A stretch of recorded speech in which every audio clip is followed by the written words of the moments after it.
That's about all I could say. And then when I got married, 1999, right? We got married.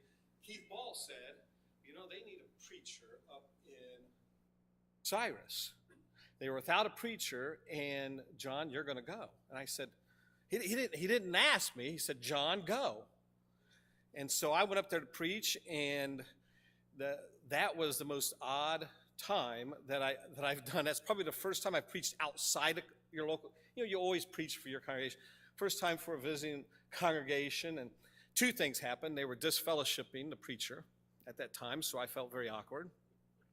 But the other thing was, in the very back, there was an older lady in a recliner, and afterwards she shook my hand, and she goes, "Oh, you did a mighty fine job," and held on to my hand, and I said, "Oh, really?" And she kept shaking my hand. She goes, "Well, really, I don't know because I fell asleep." Now, I have preached a few times here as a guest preacher, not very often, I think maybe 3 times.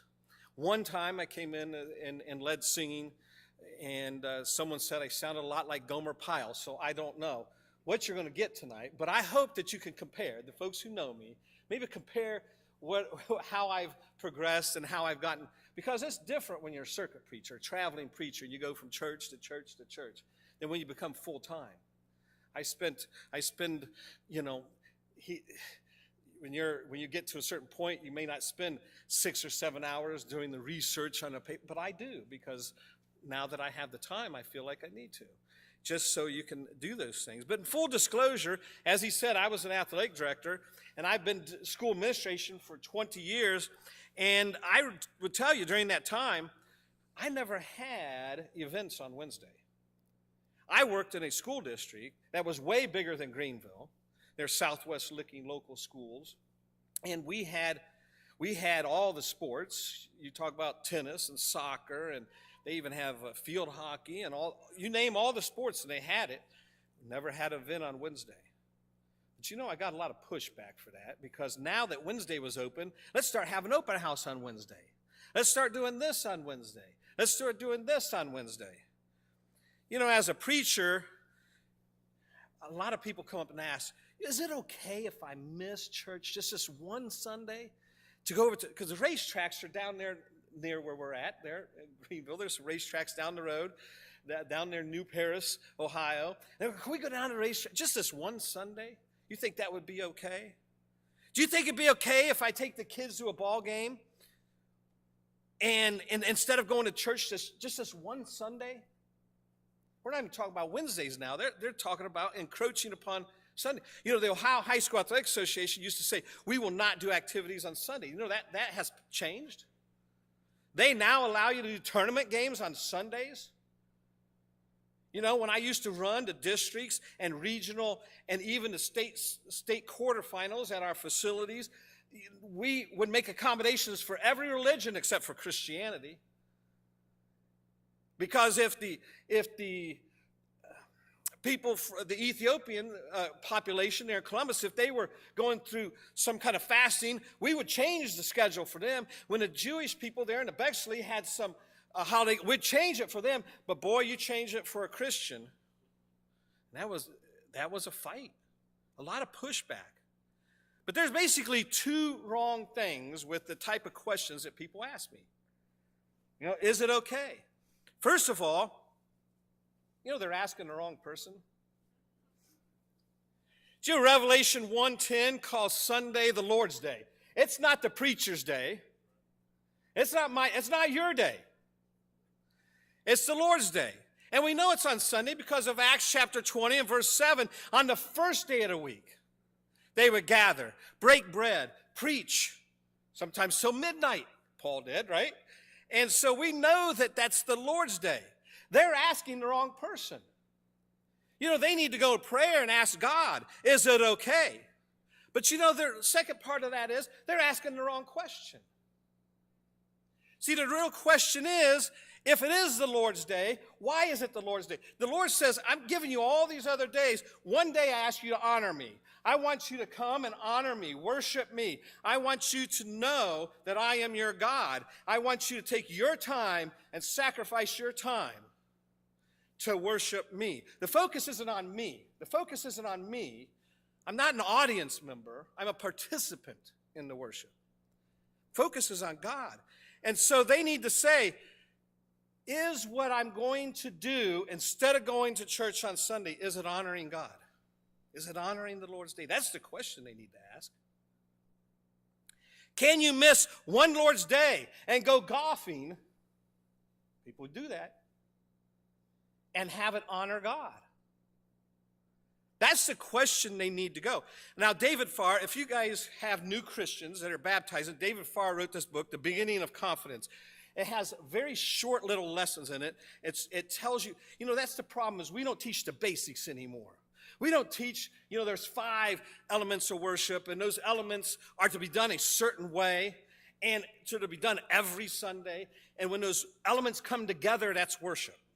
We don't teach the plan of salvation the way it used to be. I mean, really hard drilling it in anymore. And so this book, The Beginning of Confidence, he has these lessons, real simple for new Christians. And he states this, the purpose of your life, because he had a section on recreation. He says the purpose of your life is not to just have a good time. Well, what is the purpose of your life? What does Ecclesiastes say? What is the whole of it all? Yeah, serve God, keep one of his commandments. You keep all of his commandments. And so he went on to say, pray that you will pursue only wholesome entertainment and recreation, that you will keep even that in the right perspective. And so he further said this, things that may be acceptable to society in general are not always acceptable in a Christian's life. Now, I'm going to say some things that are going to be controversial. When I was an athletic director, a lot of people pushed back. I had coaches that wanted to have late practices on Wednesdays. Nope, you'll be done by 6. You'll be done by 6 or I'll find a new coach. And I did it in a big school district. I did it in a small school district. It can be done. It's the priorities. Going to a ball game, going golfing, going to the races, in and of itself doesn't dishonor God, does it? So the question is, did you spend your time on the Lord's Day focused on the Lord? See, the gray areas are that some people think they can do both. Some people think that they can go to worship, then go to a ball game, and then I don't attend Sunday evening worship. So the next question, and this is self-reflection for me. I hope this is self-reflection for you. The question then you've got to ask yourself, does that violate Hebrews 10:25? Are you forsaking the assembly by not coming on Sunday evening? I'm preaching to the choir because you guys are here on Wednesday, and this is probably the folks that will come on Sunday evening, right? Someone once said, is this cutting in and out on me?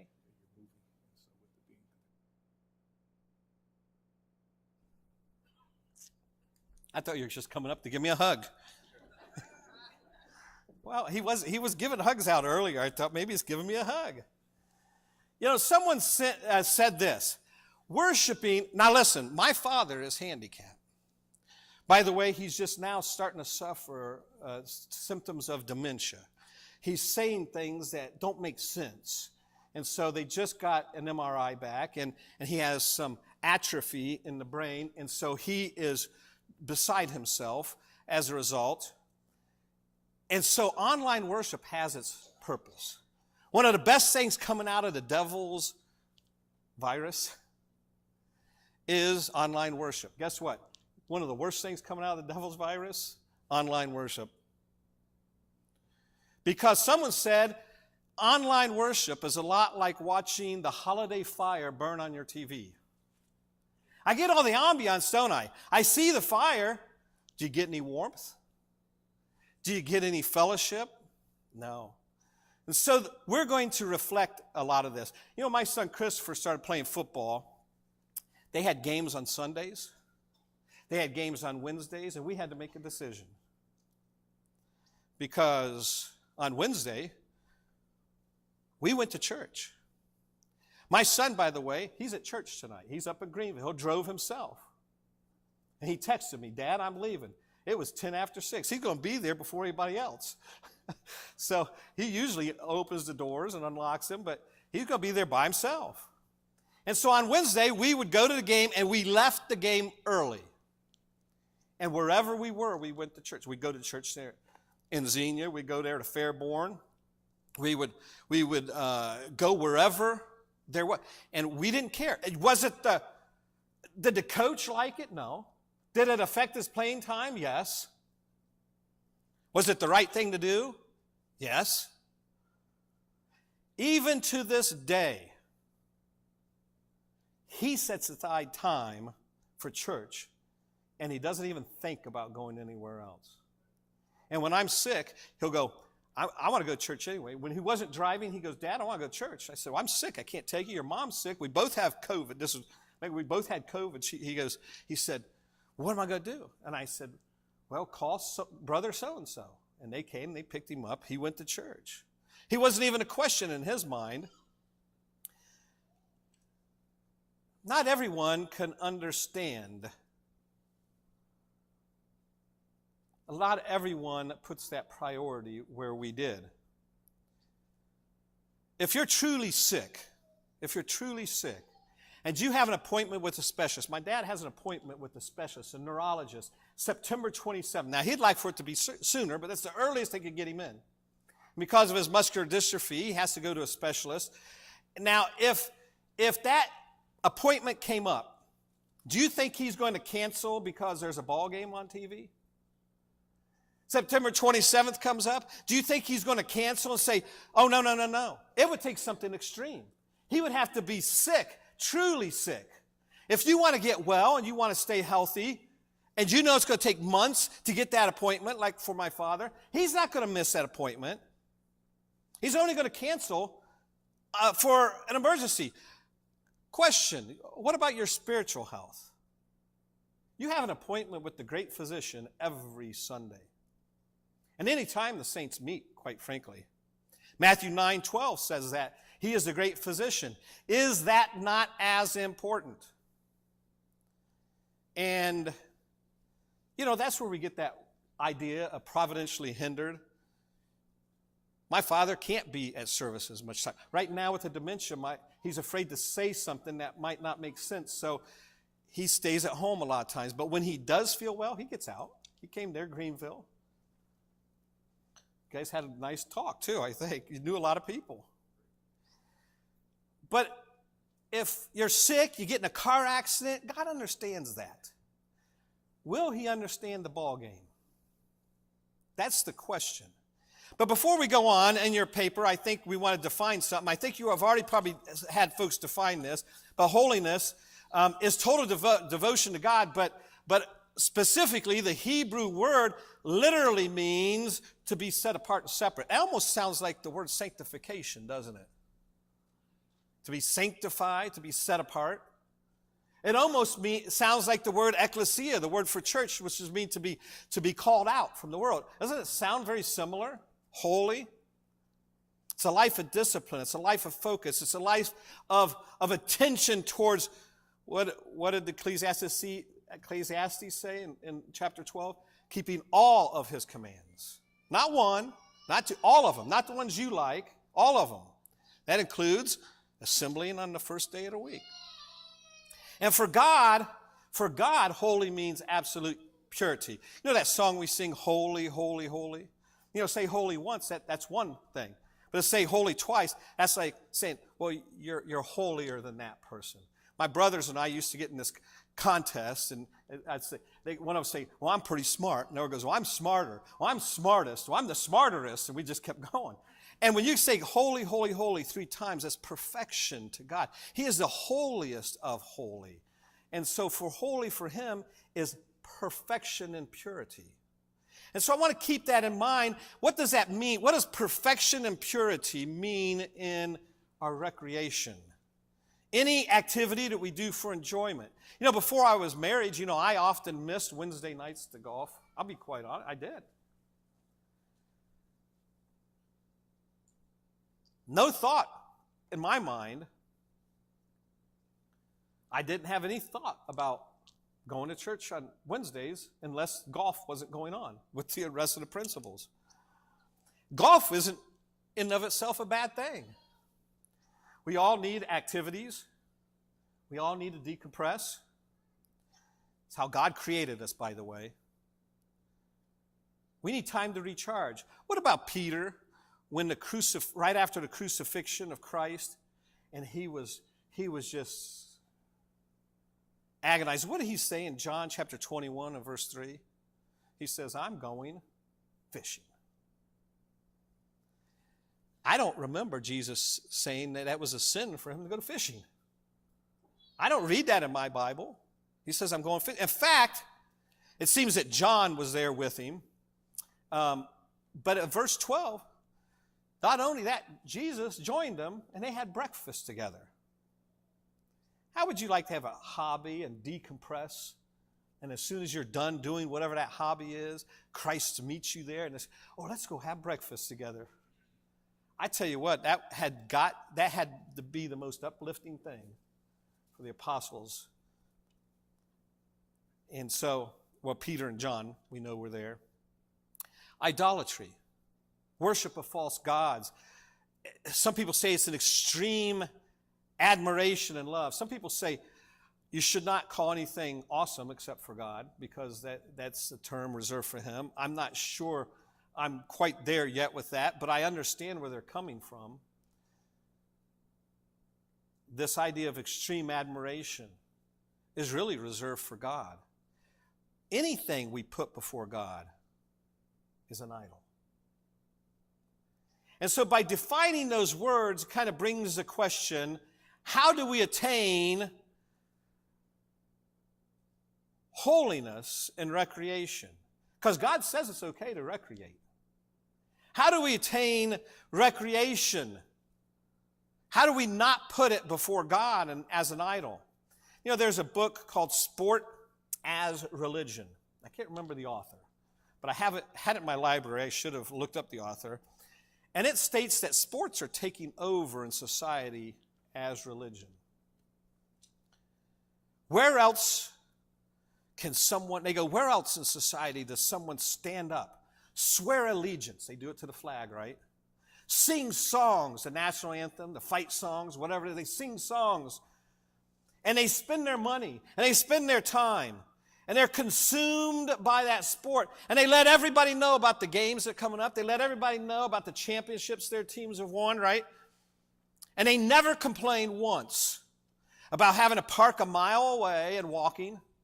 They don't complain once. I'm going to tell you, we still had those aluminum bleachers and wooden bleachers when I was athletic director.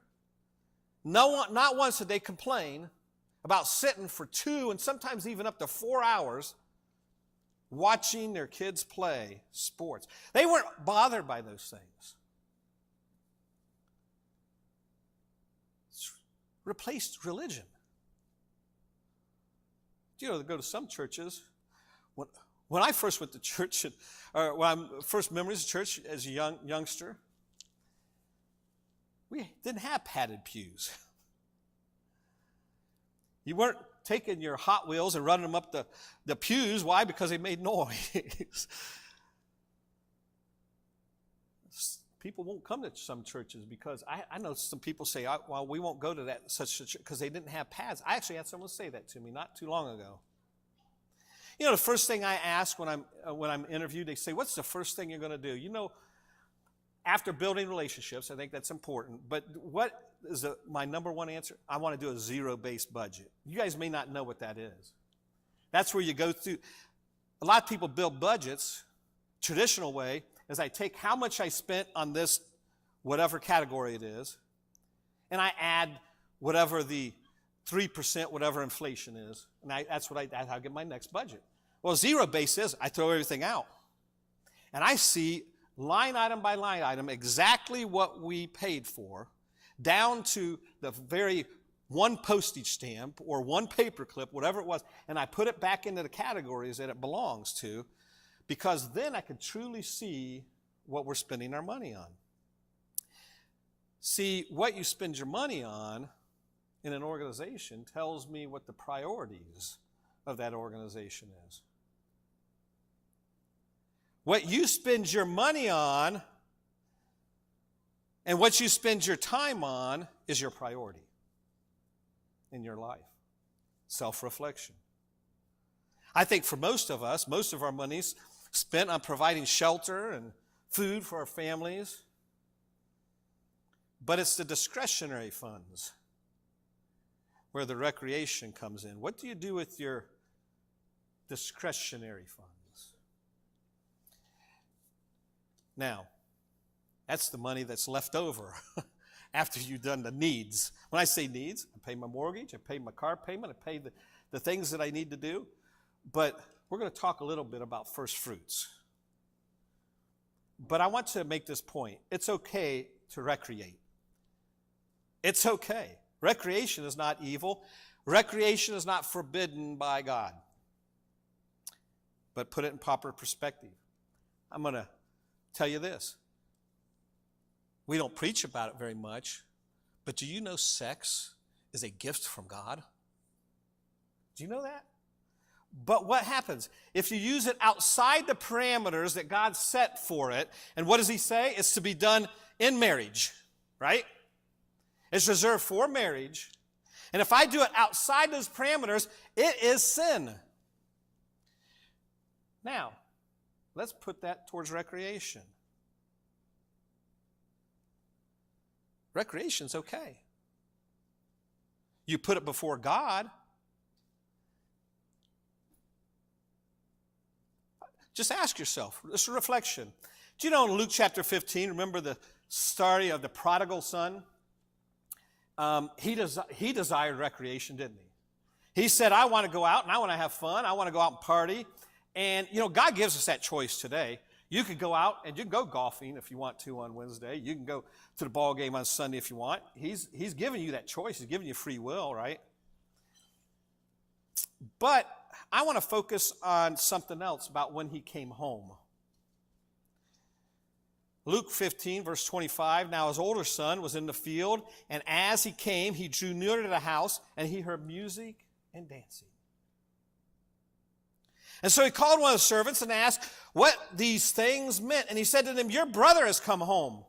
And because he has received him safe and sound, your father has killed the fatted calf. I want you to think about this. They rejoiced. They played music. They even danced. Now, I do not believe that those were lewd and lascivious types of dance. I think what they were doing is they were hugging and they were just they couldn't sit still. I think that in other words, there is a time for recreation, isn't there? And there is a proper way to approach recreation. But we need our recreation to either do one of two things. Our recreation will either bring us closer to the Father, because remember, prodigal son, his recreation took him away from the Father. Later on, the recreation brought him closer to the Father. So our recreation must either bring us close to the Father or farther, or it's going to take us farther away. And so that becomes our next point. Many Christians today, my sister-in-law, my wife, I think there's a difference between women and men. I'll go on vacation and I just wing it. If I go into Disneyland, I'm like, remember that old cartoon Ricochet Rabbit? Bing, bing, bing. I'm like, ooh, cotton candy. Ooh, ooh. I'm just going here to here to here. My wife says, we have doubt. We're going to go to this roller coaster first, and then we're going over to here. And because it's closer, we're going to come over here. You don't get cotton candy till we get there. And I'm like Ricochet Rabbit. I think there's a difference between men and women. But I want you to ask this. How many people make the tiniest details for vacation? Where am I going to spend vacation? How am I going to do that? And yet they do not plan where they're going to worship when on vacation. You know people. I'm so glad we have some people who are gone this week, and a month and a half ago they said, we're going to be going to Yellowstone, and this is where we're staying. Here's a church that we found, but could you find us some other churches in the area that you think are sound? I said, sure. So I get on there, and I think I used Church Zip, There's a Church of Christ site, churchzip.com, I think is one I use, and found the Churches of Christ in the area. Now, it has all the Churches of Christ, even the instrumental and some of the others. So I called the preachers, and I asked them a lot of questions. We spent a long time talking to those other preachers. And I said, well, here's probably the most sound church, and here's a couple more that I think will probably be okay. They planned. I'm going to be away for 2 weeks, and we're not missing. We're going to be going on Wednesday and Sunday to church. We went to Branson, Missouri. One of the first things we did was we tried to find a congregation to meet before we went to Branson, Missouri. That was a number of years. We haven't been on vacation. I don't know how many years we've been on vacation, but when we did, you know, I've had somebody call me here recently and said, I've got somebody who's going to be moving in the Greenville area. What kind of church are you? So,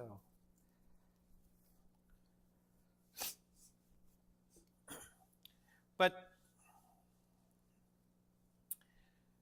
it only takes a few minutes to call church, check up on them. How many minutes did it take me? I kind of talk to the preachers about other things. You try to get their idea about some of the movements that are going on in the brotherhood, and it just helps me to understand, because eventually it's going to hit Greenville, some of these things. But it only takes a few minutes. Just taking time off of work for vacation does not mean you take time off of God. Hebrews 13:5, let your conduct be without covetousness. Be content with such things as you have, for he himself says, I will never leave you nor forsake you. God will never leave you nor forsake you. Should we not have the same attitude towards God as he has towards us? Sure, vacation is recreation, right? Time. James 4:14 says we don't have much time on this earth. We're but a vapor, right? Time is priceless. It really is. Our time has worth. In fact, when we go for a job interview, we put a dollar value on our time. This is how much I feel that I'm worth, right? The question becomes, how much time do you spend reading your Bible? How much time do you spend attending worship? How much time do you spend fellowshipping with the saints versus going golfing? If I'm spending more time golfing than I am reading my Bible, where are my priorities? I like to golf. There's nothing wrong with golfing. But not at the cost of something else. You would never think about that with your children, right? I want to go spend time doing X, Y, and Z, and if I got young kids and I do that, okay, I don't care if you eat tonight, son, because I spent all my money golfing, so you're just going to have to go to bed hungry. I wouldn't think of doing that, because my priority is that I want to raise my son to be a good Christian man and know how he takes care of his family. And so guess what gets sacrificed? The extra things, right? And so 1 Corinthians 4:2, moreover, it is required in stewards that one be found faithful. We are stewards of our time. We have control over it. God gives us control over our time. It's as precious as money. It's a gift from God. Our time is a gift from God. And we need to manage our time and our finances. Always should be managed to glorify the kingdom. See, because everyone's going to give an account on Judgment Day. By the way, I've got someone who says, oh, we're going to be judged by Jesus' words. Well, yes, we will. But guess what else? Ecclesiastes says this, and there's other places throughout the Bible that says we're also going to be judged by our works. Now, what does that mean? Is there a conflict? No. Why? Because Jesus' words tell us to do certain things. He tells us that we need to show benevolence to other people, help those in need, right? One of the functions of the church. He tells us to edify one another. By the way, how am I going to edify you if I'm sitting at home or I'm out golfing and I'm not at church? I'm telling you, one of the most discouraging things is coming on a Sunday and then there are people not being there. You are an encouragement to each other. You are an edification. Just worshiping with me on Sunday morning, you're an encouragement. And when you're not there, you're a discouragement. we're going to talk about how that you affect other people. And so we're going to give an account of ourselves. And so does your recreation take precedence over assembling with the saints? This came from Rutledge. He goes, does Friday night lights shine brighter than your Christian light? Because there's some people who never miss Ohio State football game. They'll never miss Friday night high school football game. As soon as the stadium lights come on, it calls them like a moth to a flame, doesn't it? Does your Christian light shine brighter? Daniel 5 records the king Belshazzar, son of Nebuchadnezzar, and he really valued recreation, didn't he? He threw the biggest party to ever been thrown, I think. I don't know of a party as this big. Maybe there are. He had at least 1,000 guests, because I'm sure they brought people, but he had 1,000 leaders under him, lords or whatever, and he entertained. They were drinking and they were partying and they were displaying his wealth. He was bringing out look how rich I am. He was letting everybody know I could party like this till 1999, right? Some of you guys remember that one, right? But he was letting them, I could do this. I'm so rich, I could just keep partying all I want to do. And it was all about recreation. Everything was about recreation. And finally, he gets a message from God, doesn't he? And he wants to know what it is. And so Daniel eventually comes in, and he says, I'll make you wealthy, Daniel. I'll give you all this stuff. Just tell me what it means. He goes, I don't want your money. I don't want your filthy money, but I'll tell you what it is. I'll tell you exactly what it is. You're putting your recreation before God, and it's becoming an idol. Now, I'm paraphrasing. Daniel 5:23 says, and you have lifted yourself up against the Lord of heavens. See, he's putting things before God, isn't he?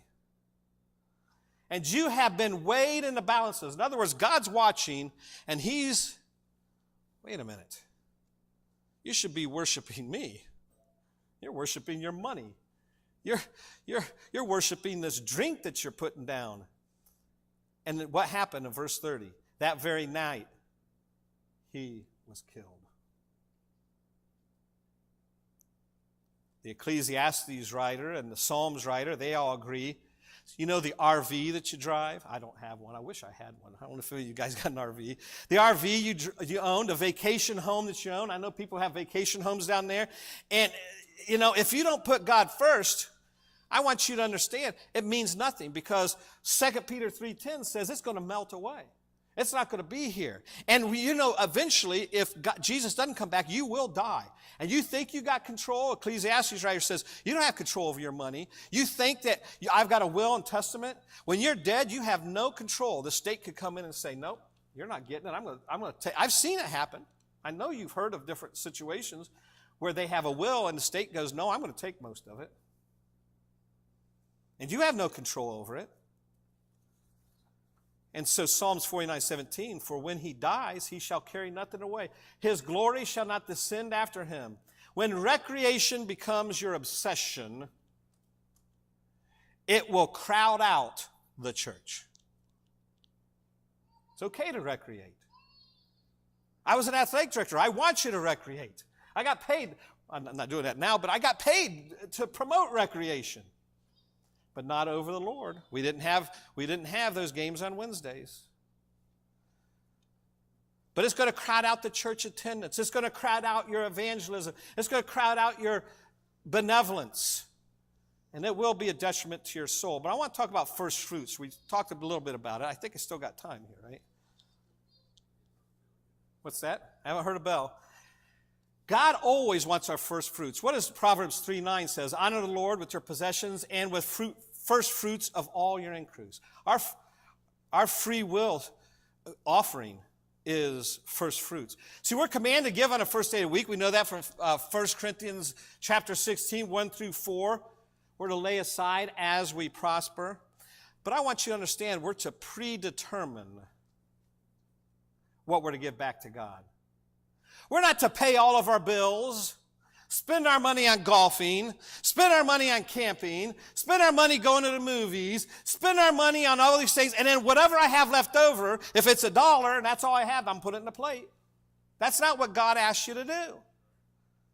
In fact, if you're doing that, you are robbing God. Malachi 3:8, he says, you are robbing me. And you say, well, what ways have I robbed? In tithes and offerings. We don't tithe anymore, but we have free will offerings. And I want to suggest that you can rob God, not just of the money, but of the time, because your time is worth money. And you don't give God what's left over of your time. Not after all the fun stuff is done. I've done my golfing. I've done this. Okay, I might have time to squeeze church in this month. You know people like that. Secular world calls them Christmas, Easter Christians, right? I don't subscribe to that. Go to church. If I got time after the NASCAR race, God says, give me your time first, and you give me the Lord's Day. I'm giving you 6 days. You do what you want, but on the Lord's Day, I want that. And by the way, your actions are not in a vacuum. You are not an island among yourself. There's always little eyes upon you. And admit it or not, you can cause someone else to stumble. Lot chose, what did Lot say? It says he chose to pitch his tent toward Sodom. And that choice cost him his wealth. That choice, because he had the best grounds, he had lots of entertainment there in Sodom, I'm sure, but it cost him his wife, and it cost his daughter's purity.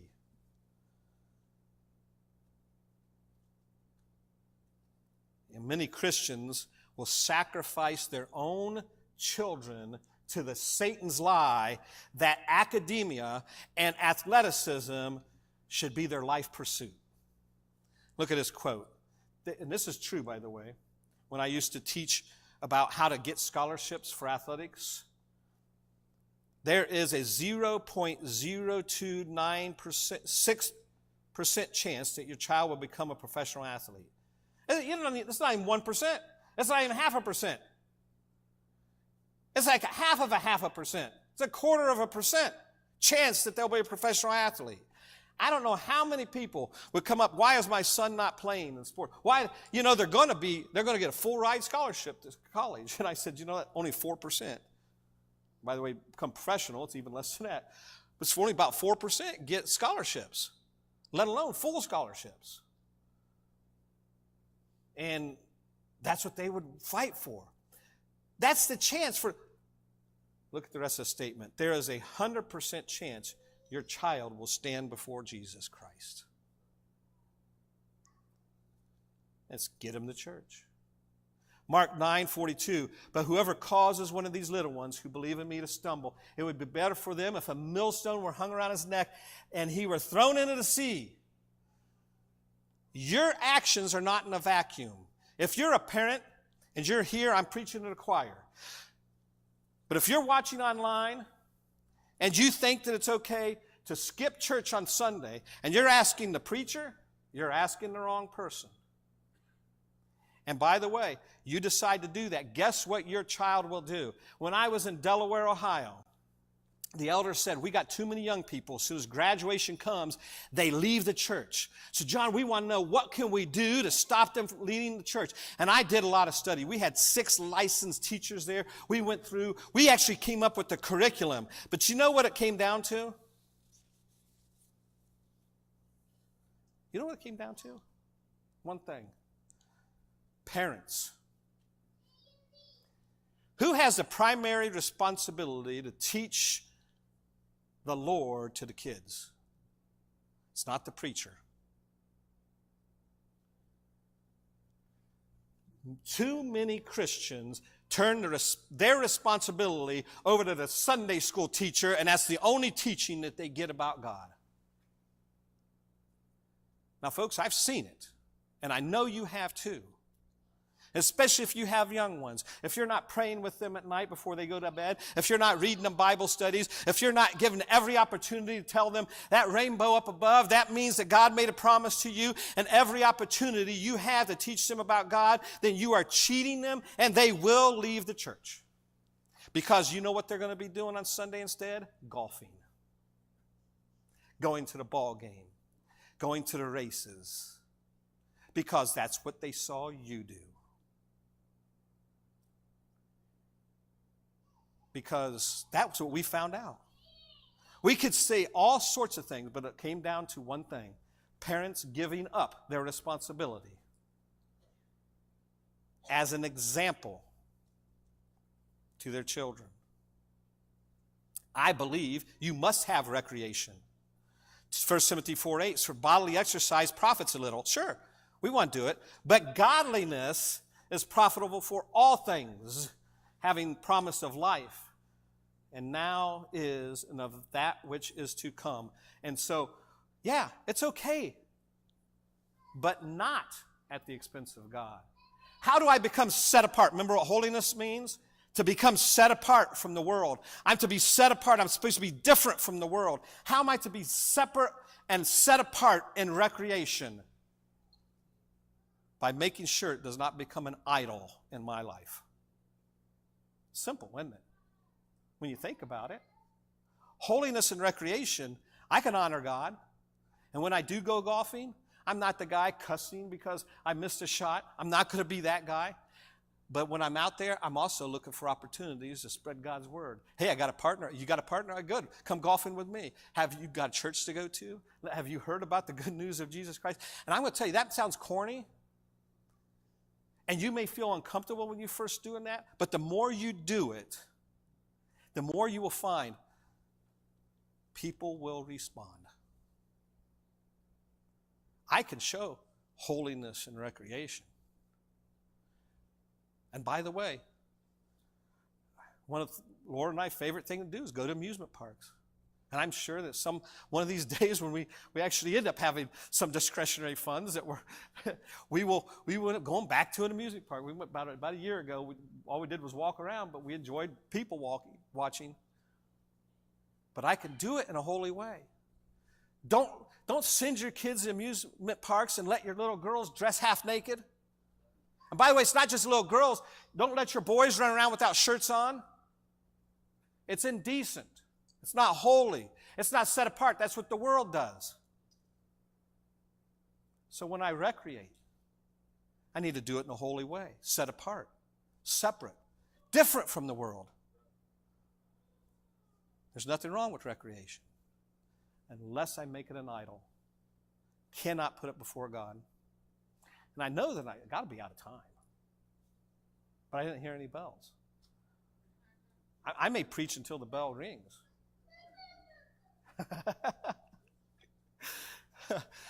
I skipped quite a bit in my thing, but since I haven't heard a bell, have you ever heard the book by Joe Ehrman? He was a professional football player. He wrote a book called Inside Out Coaching.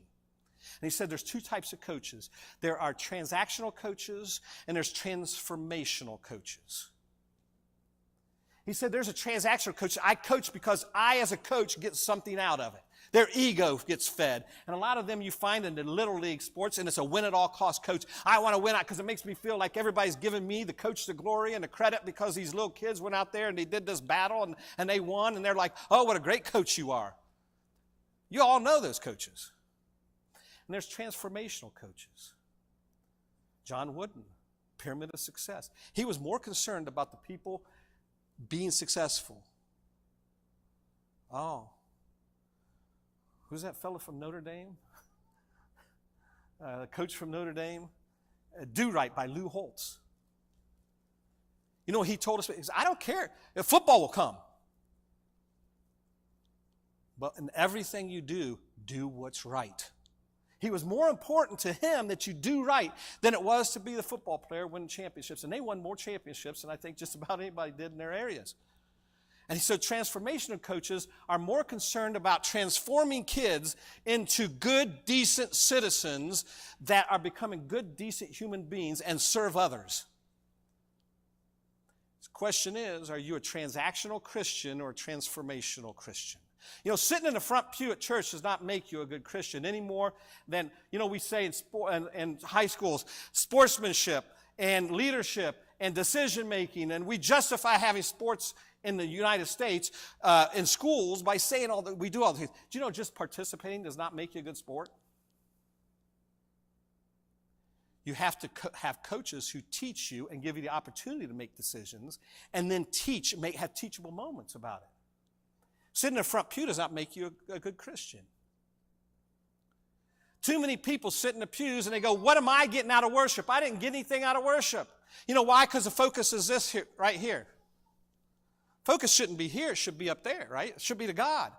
If my focus is on God and I let God transform me, and by the way, how do we get transformed? In the watery grave of baptism, reenacting the death, burial, and resurrection of Jesus Christ. And we come out there, we're a new Christian, and we start walking in newness of life, don't we? And we should be transformed. Let God transform your heart and be a transformational Christian as opposed to a transactional Christian. Now, I know that bell's got to be ringing. So, like I say, you know, preachers, we'll take all the time you give me, but I'm pretty sure I'm looking at that clock, and you guys are going to get mad at me pretty soon. And so I'll just end with that thought. Be a transformational Christian.